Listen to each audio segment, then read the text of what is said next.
देसी भक्तिवेदांत स्वामी गोपाल जी के शिक्षा गुरु हैं। उनका तिरुभाव था तो उसको भी हम थोड़ा चर्चा किए थे सुबह शाम। शॉर्ट में, बहुत शॉर्ट में actually बहुत कुछ है उनके बारे में बताने को। अ, तो एक सेशन पूरा लगेगा, एक सेशन क्या कई सेशन लगेंगे, बट ठीक है। तभी हम लोग आगे बढ़ेंगे और शिष्ट परंपरा का पालन करते हुए शिल प्रभुपाद जी को प्रणाम करके आगे बढ़ेंगे। नमो विष्णु पादाय कृष्ण पृष्ठाय भूतले श्रीमते भक्ति वेदांत स्वामी नामिने। नमस्ते सारस्वती देवे गौरवाणी प्रचारिणे निर्विशेष संवादे पाश्चात्य देशकारिणे। जय श्री कृष्ण चैतन्य प्रभु नित्यानंद श्री अद्वैत गदाधर श्रीवासादि गौर भक्तवृंद। हरे कृष्ण कृष्ण कृष्ण हरे हरे, हरे राम राम राम हरे हरे। तो कल जो हम श्लोक चर्चा कर रहे थे उसमें था पांचजन्यम ऋषिकेशो देवदत्तम धनंजय पौंड्रम दन्नो महाशंकम भीम कर्मा प्रकुद्रा। तो हम देखे थे पांचजन्य पंचजन नामक असुर से भगवान कृष्ण को प्राप्त हुआ था। मतलब एक्चुअली वो पहले से ही था, लेकिन शाप के कारण से असुर बना और बाद में उसको भगवान जब मारे तो फिर तो वो पांचजन्य वहां से मिला उनको। And then Devadatta Dhananjay. तो देवदत्तम धनंजय, धनंजय अर्जुन का। तो अर्जुन में बताया था आपको कि कल कि धनंजय धन के अर्जन करने के लिए वो इवन इतने ग्रेट थे कि वो कहाँ चले गए थे, हरिवर्ष, हरिवर्ष तक चले गए थे। हम जिस वर्ष में हैं उसको क्या बोलते हैं, भारतवर्ष, है ना। और भारत वर्ष जो है वो बहुत बड़ा है। हाँ। और उसके अंतर्गत भी एक्चुअली कैसा है, क्योंकि एक्चुअली और पौंड्रम दंडमो महाशंखम भीम कर्मा वरकोदरा। और पौंड नामक शंख जो है वो क्या बोलते हैं, भीमसेन। और भीमसेन का नाम नहीं दिया, भीम कर्मा वरकोदरा। हाँ, महाशंख है इनके पास, महाशंख की बहुत बड़ा शंख है। और जो अर्जुन का जो शंख है वो उनको मिला था मय दानव से। मय दानव को उन्होंने प्रोटेक्ट किया था अग्नि से, और उसके बाद उन्होंने ये शंख उनको दिया था। हाँ। और तो ये अर्जुन का भी, और अर्जुन भी एक्चुअली एक बार धन के अंजन करते हुए बहुत आगे तक चले गए थे, हरिवर्ष तक चले गए थे। और भीमसेन भी एक बार इनको ढूंढते ढूंढते द्रौपदी ने बोला कि अरे जाके देख के आओ कहाँ गए हो।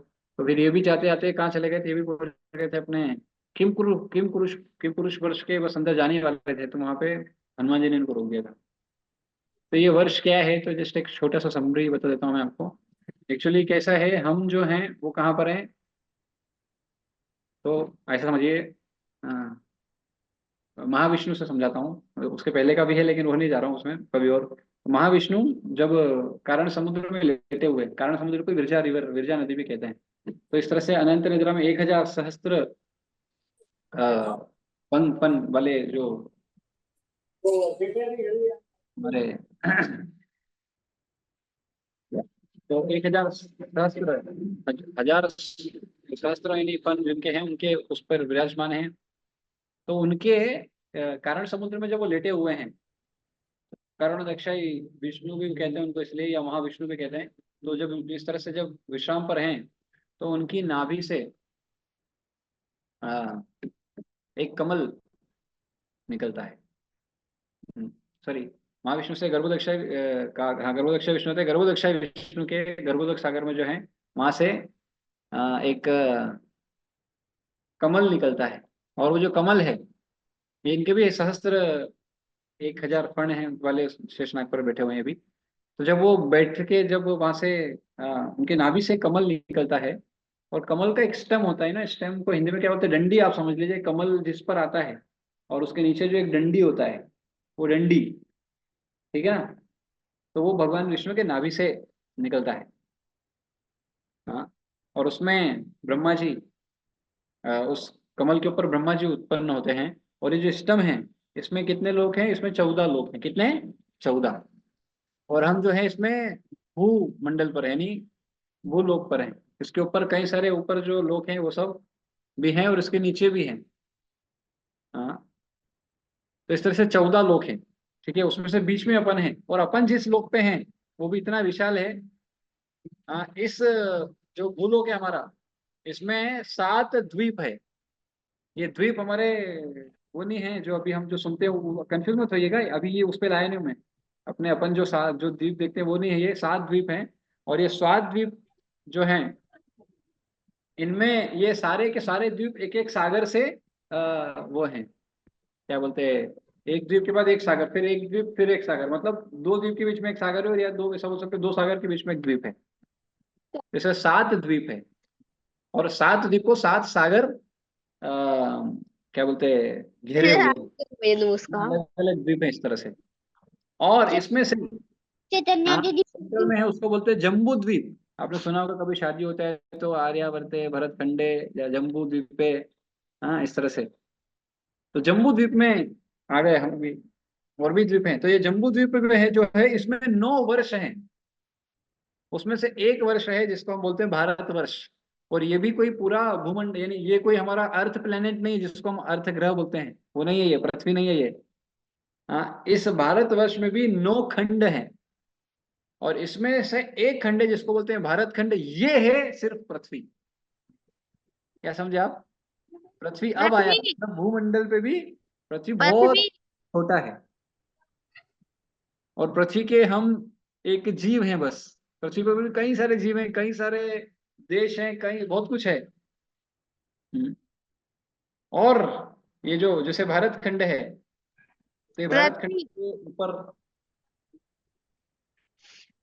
हाँ, अब आप जाएंगे तो आपको फिर किम पुरुष वर्ष आता है, जहां पर एक्चुअली किम पुरुष मतलब वहां पर वानर लोग वास करते हैं। और ऐसा बोलते हैं कि जो हनुमान जी हैं, तो हनुमान जी जो चिरंजीवी है, वन ऑफ द चिरंजीवी ना, भगवान रामचंद्र जी को सेवा किए, तो वो कहाँ वास करते हैं, बोलते हैं वो इस किम पुरुष वर्ष में वास करते हैं। हाँ, और वहां पर वो हमेशा भगवान रामचंद्र की कथा सुनते हैं। हाँ, उनको गंधर्व लगा के कथा सुनाते हैं हर बार। और इसी के ऊपर हरि वर्ष आता है।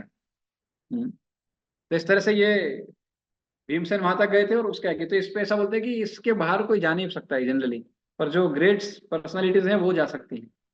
बाकी हर एक के बस की बात नहीं है। और ये जो है, ये सब भी एक तरह से आप समझ सकते हो, दे आर ऑल स्वर्ग, स्वर्ग हैं ये सब, यही सब स्वर्ग हैं। कई तरह के स्वर्ग हैं इस तरह से। बहुत बड़ा डिस्क्रिप्शन है। ये 5वें स्कंद में भागवतम के आता है, और बहुत अमेजिंग, बहुत मजा आता है इसको समझने में। हाँ, कैसा क्रिएशन है, कौन है, क्या है, कहाँ है, बहुत अमेजिंग लगता है। और बहुत अच्छे से समझ सकते हैं इसको। लेकिन अभी हम उसमें नहीं जाएंगे क्योंकि हमको दूसरी चीजें चर्चा करना है। तो यहाँ पर सबके शंख बताए गए हैं अद्भुत, और यहाँ पर तीनों ने जब शंख बजाए, हाँ, उसके आगे फिर अगले वाले श्लोक पे हम जाते हैं सीधा। हाँ, यस। अनंत विजयम राजा कुंती पुत्रो युधिष्ठिर नकुला सह देवश्च सुघोष मणिपुष्पको।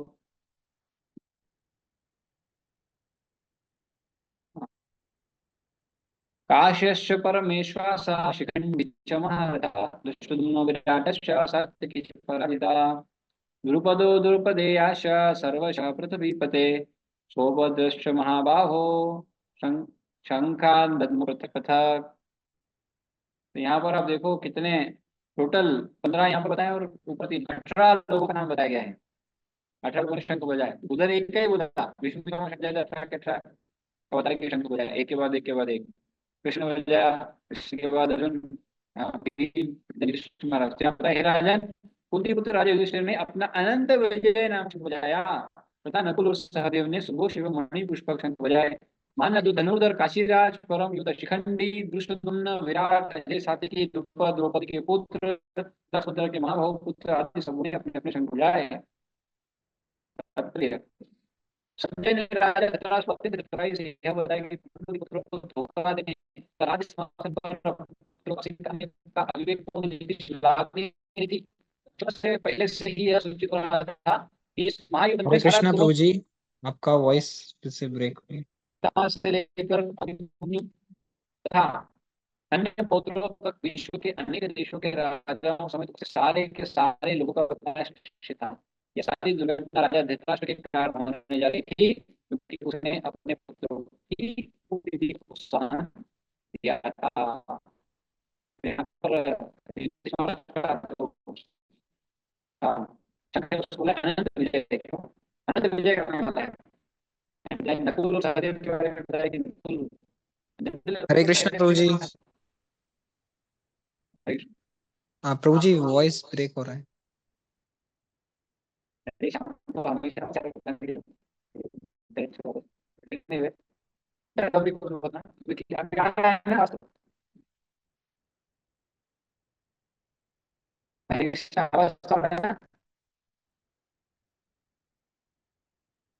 नहीं प्रभु जी, अभी भी ब्रेक हो रहा है। ब्रेक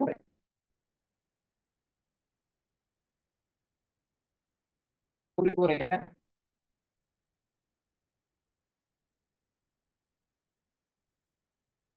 हरे कृष्ण।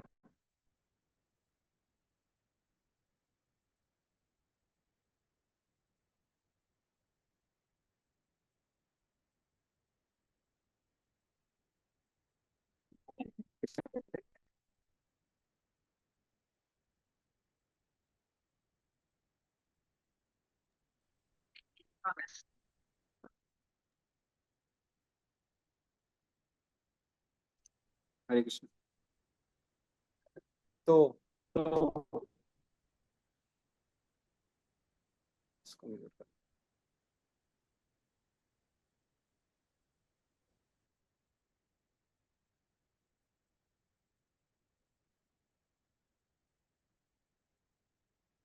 टेक्निकल इश्यूज रोज रोज आ रहे हैं।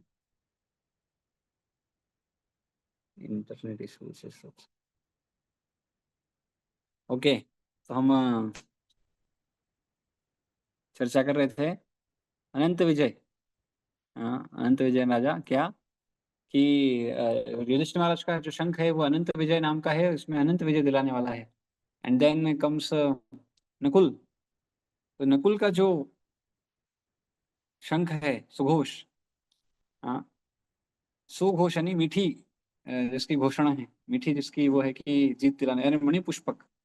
हाँ, तो नकुल और सहदेव, सहदेव के बारे में ऐसा बताया जाता है कि सहदेव जो है वो सारे शास्त्रों में स्कॉलर थे। सारे शास्त्र आते थे उनको बहुत अच्छे तरीके से। हाँ, और इसके अलावा भी बहुत सारे धनुर्धरों का नाम दिया है। काशीराज, काशीराज काशी के राजा हैं। परम योद्धा शिखंडी, ये जो शिखंडी एक्चुअली अम्बा है, अम्बा का ही दूसरा जन्म हुआ शिखंडी के रूप में। और इसका उद्देश्य ये था, एक्चुअली ये पहले लड़की थी, मतलब लड़की थे, बाद में फिर से लड़के बन गए शिखंडी। और यही कारण थे आ, भीष्म के मरने का।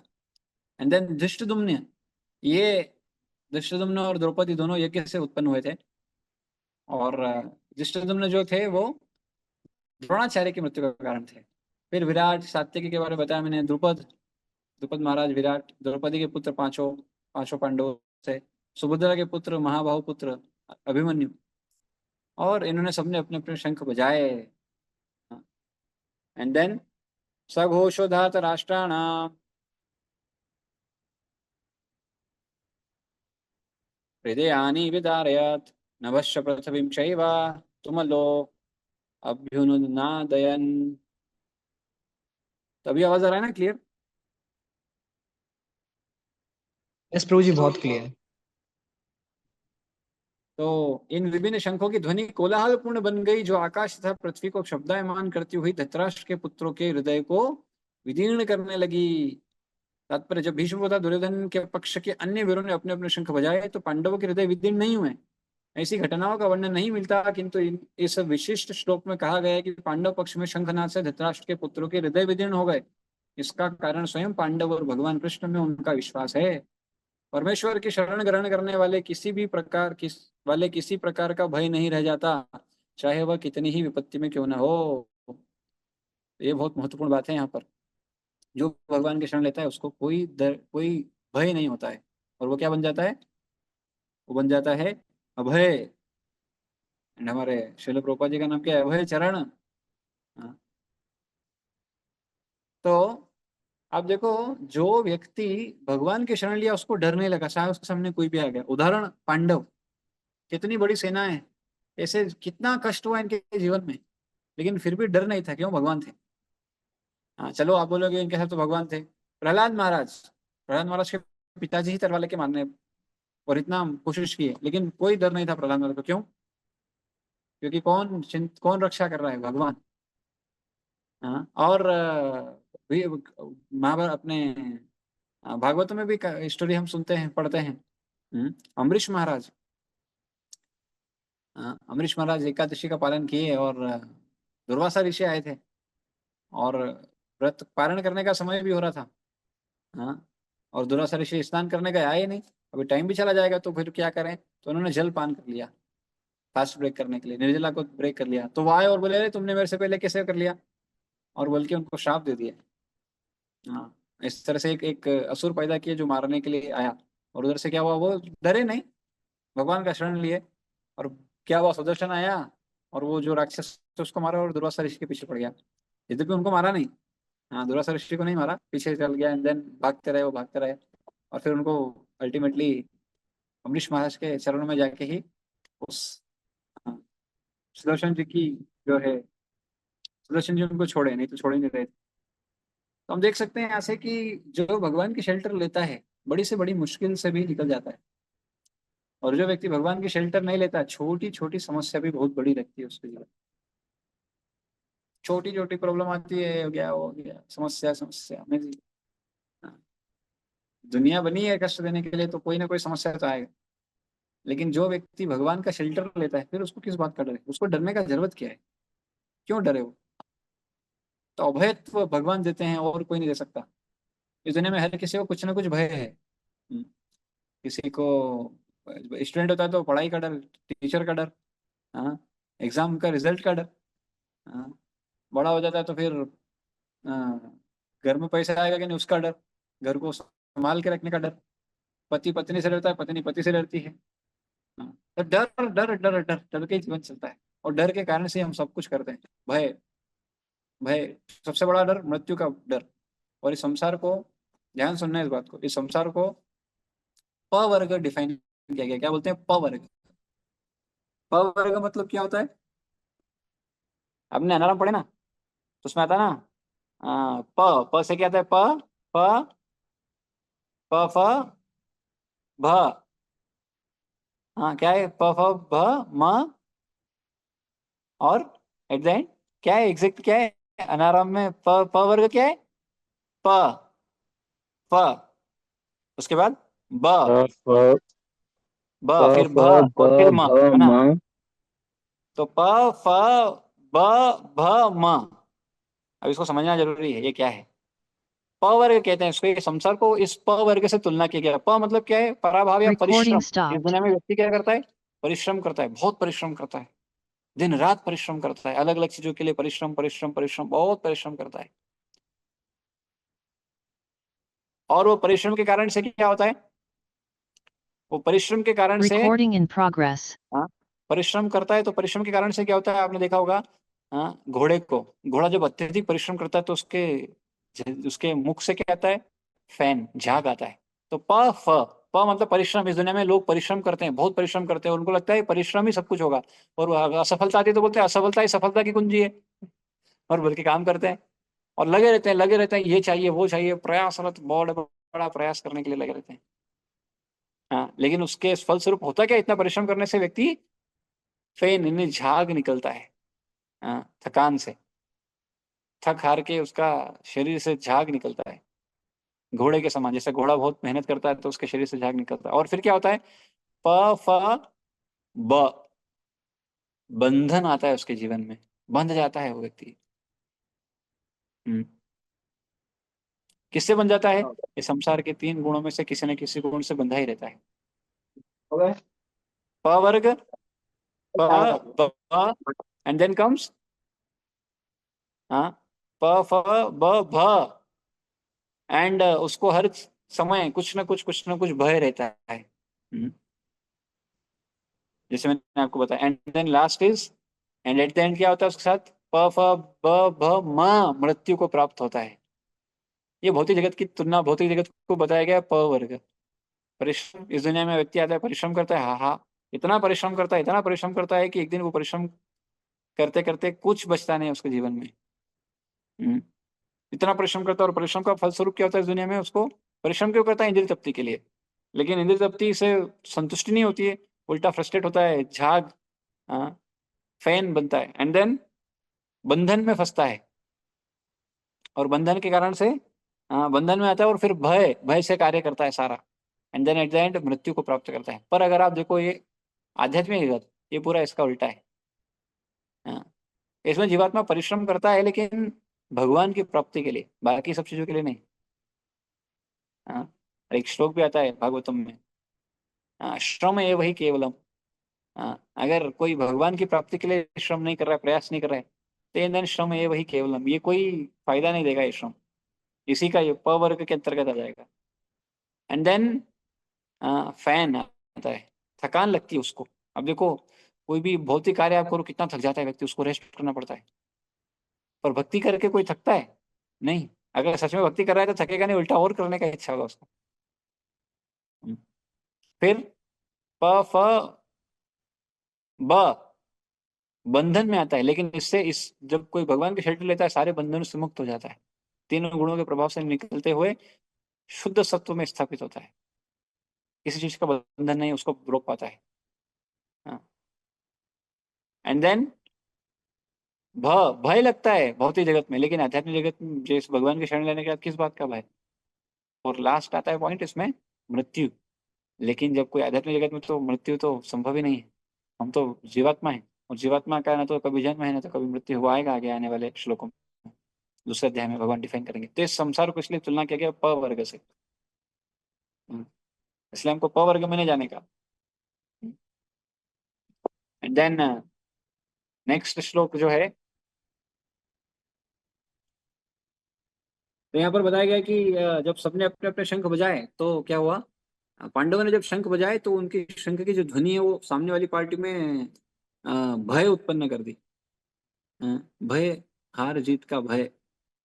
लेकिन अर्जुन को भगवान गीता में शिक्षा क्या दी है, बोले तुम जीत हार के लिए युद्ध मत करो, बस युद्ध के लिए युद्ध करो। This is what the main understanding और राइट अंडरस्टैंडिंग, सही अंडरस्टैंडिंग यही है। एंड देन एक और श्लोक क्या है, अथा व्यवस्थितान् दृष्ट्वा धार्तराष्ट्रान् कपिध्वज प्रवृत्ते शस्त्र सम्पाते धनुरुद्यम पांडवा ऋषिकेशं तदा वाक्य इदमाह महीपते। उस समय हनुमान, हाँ, उस समय हनुमान से अंकित ध्वजा लगे रथ पर आसीन पांडुपुत्र अर्जुन अपना धनुष उठाकर तीर चलाने के लिए उद्धत हुआ। हे राजन, धृतराष्ट्र के पुत्रों को व्यू में खड़ा देखकर अर्जुन ने श्री कृष्ण से ये वचन कहे। तात्पर्य, युद्ध प्रारंभ होने ही वाला था। उपयुक्त कथन से ज्ञात होता है कि पांडवों की सेना का अप्रत्याशित व्यवस्था से धृतराष्ट्र के पुत्र बहुत कुछ निरुत्साहित थे, क्योंकि युद्ध भूमि में पांडवों का निर्देशन भगवान कृष्ण के आदेशानुसार हो रहा था। अर्जुन की ध्वजा पर हनुमान का चिन्ह भी विजय का सूचक है, क्योंकि हनुमान ने राम तथा रावण युद्ध में राम की सहायता की थी, जिससे राम विजयी हुए थे। इस समय अर्जुन की सहायता के लिए उनके रथ पर राम तथा हनुमान दोनों उपस्थित थे। भगवान कृष्ण साक्षात राम हैं, और जहां भी राम रहते हैं वहां नित्य सेवक हनुमान होता है, तथा उनकी नित्य संगिनी वैभव की देवी सीता उपस्थित रहती है। अतः अर्जुन के लिए किसी भी शत्रु से भय का कोई कारण नहीं था। इससे भी अधिक इंद्रियों के स्वामी भगवान कृष्ण निर्देश देने के लिए वो साक्षात उपस्थित थे। इस प्रकार अर्जुन को युद्ध करने के मामले में सारा सत परामर्श प्राप्त था। ऐसी स्थितियों में जिनकी व्यवस्था भगवान ने अपने शाश्वत भक्त के लिए की थी, निश्चित विजय के लक्षण स्पष्ट थे। तो यहाँ पर हम क्या देखते हैं कि कपित ध्वजा, हनुमान जी का पताका भी पहले तो था, और हनुमान जी बाद में स्वयं विराजमान थे अर्जुन के रथ पर।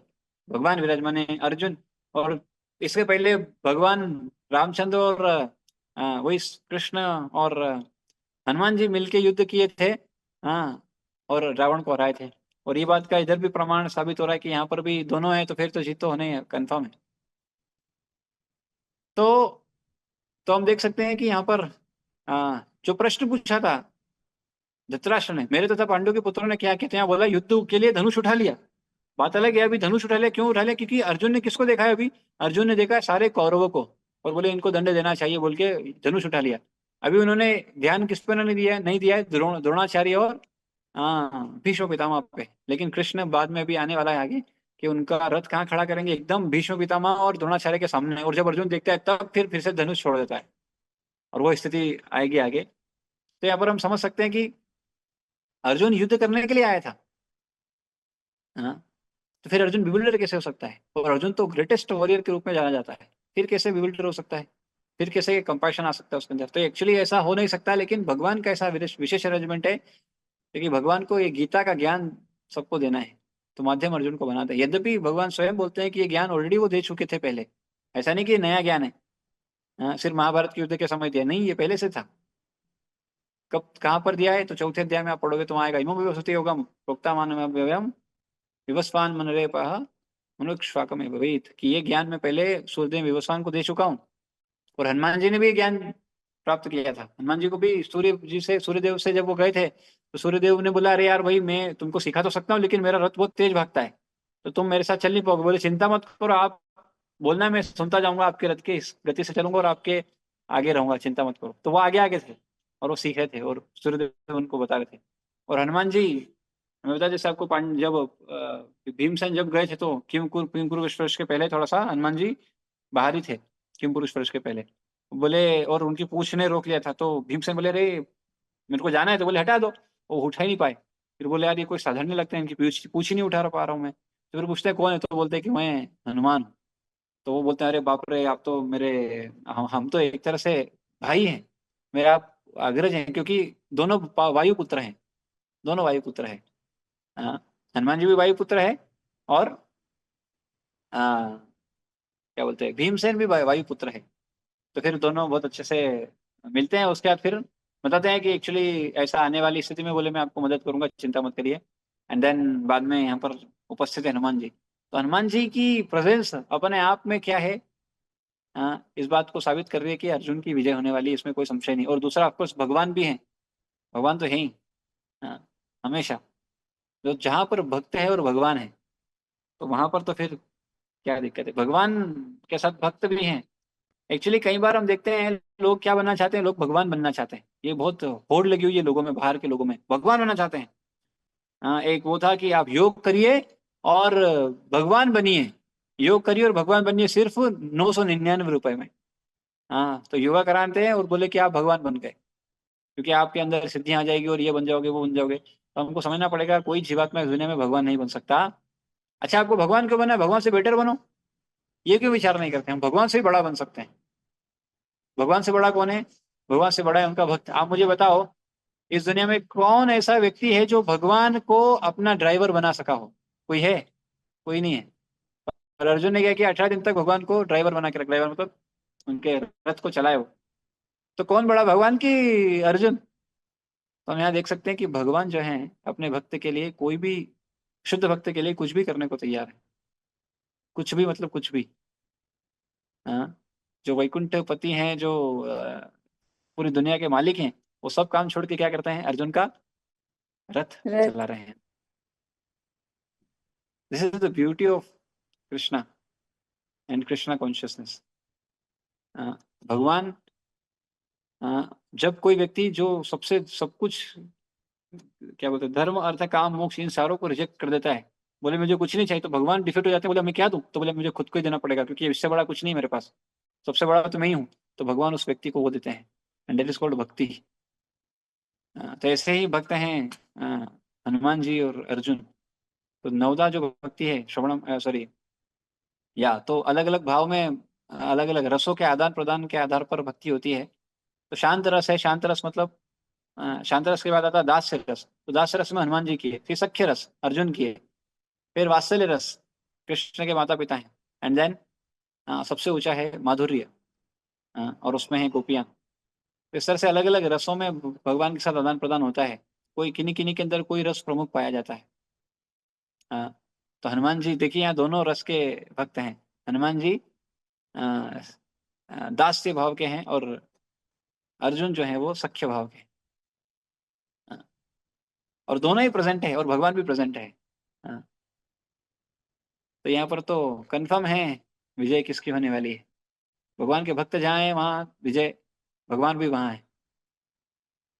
या इसको ऐसा भी समझ, जहाँ भगवान है वहाँ, इसलिए भगवान से बोलते हैं, कोई पूछते हैं भगवान से कि भगवान आप कहाँ रहते हैं? भगवान बोलते हैं भागवतम में, ना हम तिष्ठा में वैकुंठ में नहीं रहता हूँ, ना मैं योगियों के हृदय में रहता हूँ, मैं इन जगह पे नहीं रहता हूँ। बोले कहाँ रहते हैं फिर? यद गायत्री मत भक्ता तत्तिष्ठा में नारदा, जहाँ मेरे भक्त मेरा गुणगान करते हैं, मैं वहां रहता हूँ। And therefore, if you are able to glorify Krishna, always Krishna is with you. And therefore, our recommendation is chant the holy name of the Lord. Hare Krishna, Krishna Krishna, Hare Hare, Hare Ram, Ram Ram, Hare Hare, Hare Krishna. तो यहाँ पर amend करते हैं, 9 बज गया. किन्हीं को कुछ बोलना है तो बोल सकते हैं, otherwise will end here. Thank you everyone. Pranav Prabhu, Nikhil Prabhu, Amol Prabhu, Anil Prabhu, Anshika Mata ji, Bharti माता जी, हितेशी माता जी, कशिश माता जी, कृष्ण प्रभु, कृष्णा माता जी, नम्रता माता जी, नम्रता माता जी, नीलेश प्रभु, पारुल माता जी, पूर्णिमा माता जी, सनत कुमार प्रभु, संचित प्रभु, संध्या माता जी एंड शशांक प्रभु, शोभा माता जी, श्रीदामा प्रभु, सुनैना माता जी, स्वाति माता जी, वैशाली माता ji, Yuti Mata ji and our Abhishek Prabhu. Thank you. Will end here. Yes, किन्हीं को कोई प्रश्न है तो बताइए, अदरवाइज फिर एंड करेंगे. 2-3 हैंड रेज हैं. प्रणव प्रभु, निखिल प्रभु एंड शशांक प्रभु. बताइए कौन पूछेंगे, पूछिए. हरे कृष्ण प्रभु जी, दंडवत प्रणाम. हाँ, धन्यवाद. Thank you so much for such a wonderful lecture.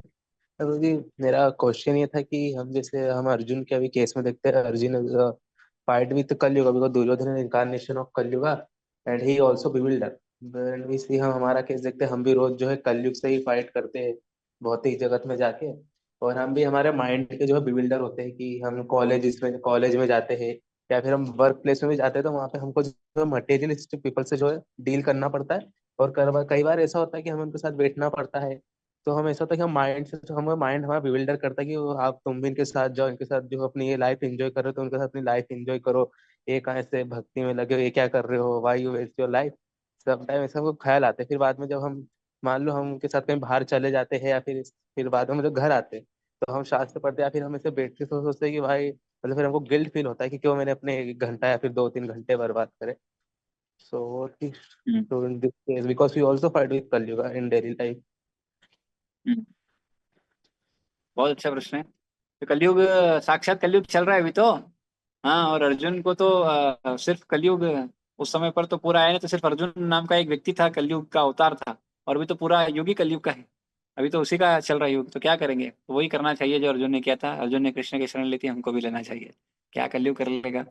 कलयुग एक युग है, भगवान की सृष्टि का एक युग है सिर्फ ये. हाँ, लेकिन देखिए कैसा है ना, मान लीजिए किसी घर में कुत्ता है. अगर आप उस घर में जाओगे तो कुत्ता भौंकेगा. लेकिन अगर मालिक आके बोलेगा कुत्ते को शांत बैठ जा, तो क्या होगा, कुत्ता शांत बैठ जाएगा और आप अंदर जा पाओगे. बस वही करना है, मालिक को बुलाना है. एक इस तरह से कलयुग हो या कोई भी हो, उनको जब वो बोलेंगे तो साइड में आ जाएगा. और कलयुग का स्थान क्या है, विशेष रूप से 4 जगह पर कलयुग आप देख सकते हैं. कहाँ कहाँ, जहाँ पर ये 4 नियमों का उल्लंघन होता है, वो जगह पर कलयुग का वास है. क्या क्या है. हाँ, नशा करना, पर पुरुष पर स्त्री संबंध करना, देन मांस मदिरा का सेवन करना और जुआ खेलना. ये 4 जगह दी है कलयुग को. तो इसलिए इससे दूर रहने का, इन सब चीजों से, और भगवान के शेल्टर लेने का, हरि नाम. You will be protected from कलयुग. ऑफ कोर्स माइंड जो है वो बिविल्डर होता है, तो माइंड के लिए भी हम मंत्र जप करते हैं. एंड माइंड इज ऐसा नहीं कि माइंड आज आप जप करोगे तो आज कंट्रोल में आ जाएगा. It requires practice. 20 साल 30 साल कम से कम. हाँ, कम से कम. कोई 10 साल में भी कर सकता है अगर बहुत सिंसियर प्रैक्टिस करेगा तो. हाँ, और ऐसा भी होता है कई बार हम देखते हैं कि कंट्रोल में आ जाता है लेकिन फिर से धीरे से भटक जाता है. तो ये क्यों होता है, वही विषयान गीता के दूसरे अध्याय के 62-3-4 में से 2 श्लोक में बताया गया है. ध्याये तो विषयान पुंसा संगस्ते शुभजायते संगा संजायते कामा कामात् क्रोध विजायते क्रोधात् भवति सम्मा सम्मात् स्मृति विभ्रमा स्मृति भंशात् बुद्धिनाश बुद्धिनाश प्रणश्यति. इस तरह से व्यक्ति का फॉल डाउन होता है. Contemplating on the sense object, mind क्या करता है, इंद्रिय विषय में लगाता है और वहां से लगाने से धीरे धीरे धीरे धीरे गड़बड़ होता है. और वही माइंड को अगर आप कृष्णा कॉन्शियस विचार देंगे तो नेचुरली क्या होगा, तो वो उस जगह की जगह इस जगह आ जाएगा. और यहाँ तक बात है बाहर जाने का थी, वो तो करना पड़ेगा. हम इस दुनिया में रह रहे हैं तो इस दुनिया में कुछ चीज़ें अनअवॉइडेबल हैं. We have to go and we have to fight with them. तो इसलिए क्या करना है, युद्ध करना है तो तैयारी रखना पड़ेगा. एंड व्हाट इज दैट तैयारी, our 16 rounds and 4 regulatory principle, this is our practice, इसलिए हम रोज रोज कर रहे हैं। ताकि ये तो जिस दिन भी हो, हर दिन ही होता है, तो उसके लिए पहले क्या करने का, अपने आप को प्रोटेक्ट करके जाने का, तो कम से कम लगेगा। Therefore this is the first and foremost thing.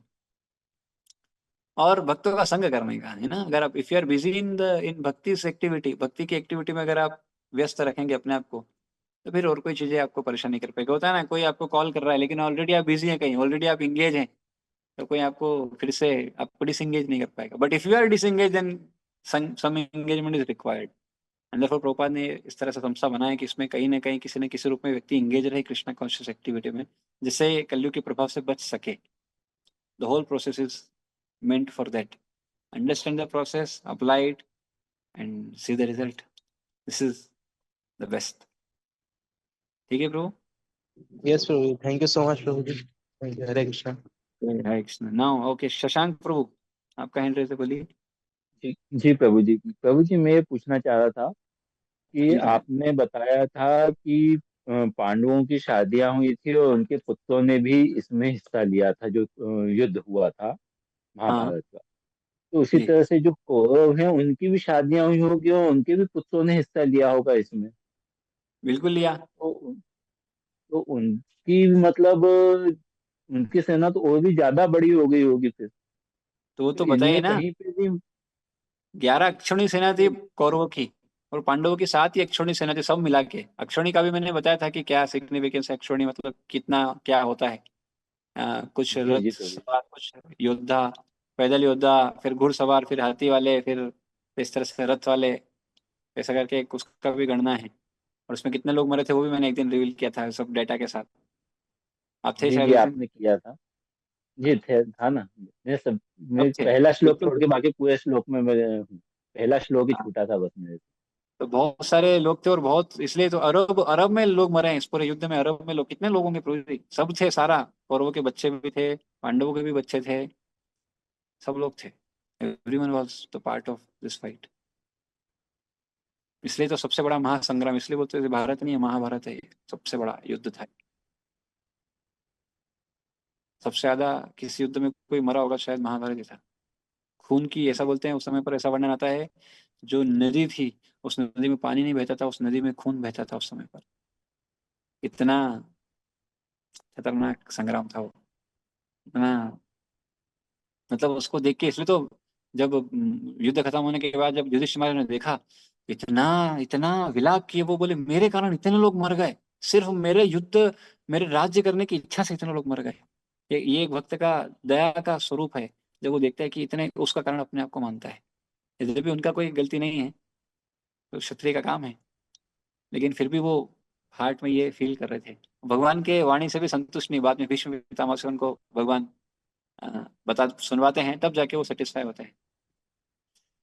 तो खून की नदियां बह गई थी प्रभु जी उस समय पर, खून की नदियां। ये सुनने में कैसा लगता है, देख लो तो आप वो हो जाएंगे। वेरी, बहुत खतरनाक युद्ध था। ठीक है प्रभु जी, तो लोग भी थे। जी प्रभु जी, बस यही डाउट था कि कहीं पे भी उनका उल्लेख नहीं है कि मतलब वो उनके भी पुत्र थे या ऐसा कुछ था, तो इसलिए मैंने आपसे पूछा। हाँ, बहुत कम जगह उल्लेख है, मतलब बहुत ज्यादा उल्लेख नहीं है। मेन मेन वॉरियर का ज्यादा उल्लेख होता है, बट ऑफ कोर्स देवर, ये इतने सारे लोग, 18 अक्षौणी में वो लोग भी हैं, इन्वॉल्व हैं। ये सब लोग हैं, तो 18 से मतलब ऐसा है, सब लोग थे, यस। ओके, एक और किन्हीं का हैंड रेस था बट शायद डाउन हो गया, बट ठीक है। तो ठीक है, अभी कोई प्रश्न नहीं है तो हम एंड करेंगे। अच्छा, नारायणी सेना of Krishna in is his family members और वॉरियर्स ऑफ द्वारका। नारायणी सेना में कृष्ण की फैमिली मेंबर्स भी थे, वॉरियर्स भी थे द्वारका के। नारायणी सेना मतलब वो सेना थी, सेना का पार्ट थी। इट्स नॉट कि कृष्ण के सारे जो भी फैमिली मेंबर्स थे सब थे। बलराम जी तो पहले चले गए थे। हाँ, और सात्यकी लेकिन युद्ध किए थे। सात्यकी यद्यपि he was suppose to go there other party, पर वो उधर न जाके कृष्ण की तरफ आए थे, क्योंकि बोले मैं तो उनके साथ में जाऊंगा। और भी कई लोग थे उस सेना में भी थे, कृष्ण के वहां से भी कई लोग थे, बट नॉट ऑल, सब लोग इन्वॉल्व नहीं थे, सब सेना का पार्ट नहीं थे। एंड फ्रीडम भी था, ऐसा नहीं है सेना को फ्रीडम नहीं होता, सेना को मानना पड़ता है, लेकिन उनने उनके परिवार वालों को फ्रीडम था, इसलिए not so many were there, ऐसा था। बट हाँ, क्योंकि कृष्ण के पास जब आए थे तो नारायणी सेना के लोग, वो क्यों मरे प्रभु जी, वो क्यों मरे थे? युद्ध में पार्शल नहीं है भगवान, भगवान किसी के साथ पार्शल नहीं एक्चुअली। हाँ, और यह संग्राम था ही इसलिए ना, वो गीता में भगवान का आने का कारण क्या है? One of the reason is विनाशाय तो दुष्कृताम, तो ये सब दुष्कृति ने थे। हाँ, तो इसलिए सबका एक साथ इकट्ठा उस संग्राम में खत्म। और भगवान ऐसा एक बार में कैसे, और बहुत बढ़िया, वो जरासंध को भी मारने को पहली बार में मारते थे, क्यों नहीं मारते थे? तो बोलते थे अरे यार अपन कहाँ ढूंढने जाएंगे, लोगों को मारेंगे यार, ये उठा उठा के लाएगा सारे असुर को एक बार में उड़ाएंगे। ऐसा करके उसको भी लंबा चला है। कई बार उसको जा बोले भग जा, तू निकल जा, फिर आ जाएगा, फिर हाँ सारे सबको लेके बोले दुश्मनों को लेके सबको उड़ाएंगे इधर बैठ के। तो one of the purpose in this way Krishna fulfils. हाँ, तो amazing way of doing things. हाँ, किसी को भी किस तरह से, कृष्ण इज रियली अमेजिंग। तो कई बार उसको वो आश्चर्यगण बताते हैं, नहीं तो हम बाहरी दृष्टि से देखें, देखो कृष्ण भी कैसे भगवान है, भाग रहे हैं। अरे क्यों भाग रहे हैं? वो इसलिए भाग रहे हैं कि बोले यार अभी कहाँ है, इसको मारेंगे, इसको मार देंगे, ये 1 मिनट का काम है। लेकिन ये सबको लेके आएगा, इकट्ठा करेगा, इतने सारे जितने भी इधर उधर कहाँ जा जाके मारेंगे, ये इकट्ठा करके लाएगा, अपन मारते जाएंगे। तो इस तरह से कई बार 17 बार करीब। हाँ, बाद में फिर इस तरह से भगवान वो किया, रण छोड़ भी बोला, लेकिन रीजन इज डिफरेंट। तो कृष्ण जो भी करते हैं उसका एक अद्भुत कारण है। एंड यह कारण हम भौतिक दृष्टि से नहीं समझ पाते, जब आचार्य रिवील करते हैं तब समझ में आता है, अरे बाप रे इतना खतरनाक है। 10वें स्कंद की लीलाओं में इतना अमेजिंग अमेजिंग, एक एक लीला के पीछे ऐसा ऐसा अद्भुत अद्भुत कारण बताया गया, क्यों कृष्ण ने ये किया, क्यों कृष्ण ने ये किया, क्यों कृष्ण ने ये किया, सब कुछ है उसमें। ऐसे आचार्य ने रिवील किया है।